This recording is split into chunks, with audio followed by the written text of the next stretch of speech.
Assalamu alaikum warahmatullah. So I'm back with the second Arabic lesson, and in today's lesson we are going to see that we are going to do the ending sounds, or we are going to see that how we can tell that if a word is rafa, nasab, or jar.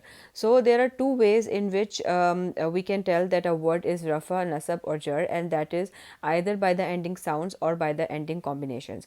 So we are going to do the ending sounds today, and just a review that we are doing the isms, and then there are four properties of ism: status, gender, number, and type. And we started with the status, and we said that there are three forms of status. Rafa means the one who is doing the act, nasab is the detail of the act, and jar is the word that comes after of.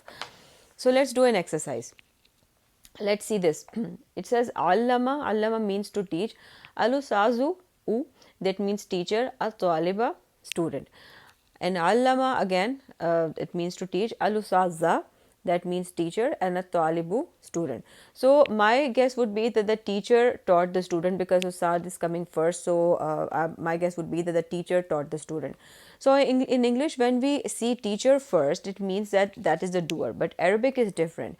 If you hear an oo sound in the end of a word, then that is the doer or the rafa.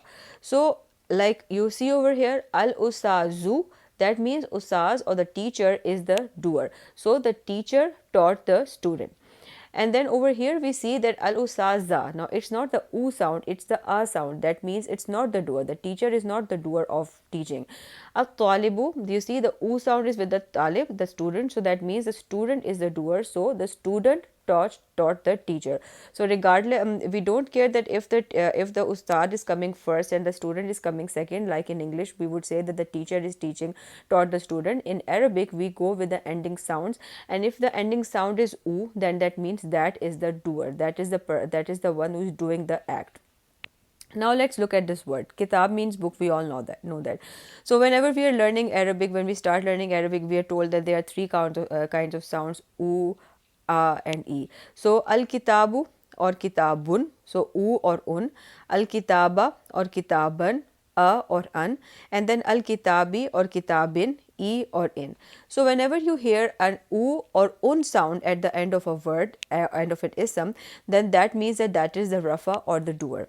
When you hear a or an sound, that means that that is nasab, or that is the detail of that act. And then if you hear an e or in sound, that means that that is the jar or the word that is coming after of. So just very easy to remember that if you hear an u or un sound, that means it's rafa or the doer of the act. If you hear an a or un sound, that means that is the nasab or the detail of that act. And then if you hear e or in sound, that means it's jar or it is the word that is coming after of. So let's just look from the Quran, the very first surah. So you see over here bismi, so you hear an e sound, that means it's jar. So e or in sound, that is jar. The word Allahi, so it is he, so it means it's the word Allah is jar. Ar-Rahmani, Ar-Rahmani, so it's e sound, so that means it's jar again. Ar-Rahimi, so it's jar again. So let's look at here. Lillahi, so he e sound, so it's jar. Rabbi, it's jar. Ar-Rahmani, jar. Ar-Rahimi, jar. Maliki, jar. So you see over here na'budu, so u sound, it means it's rafa.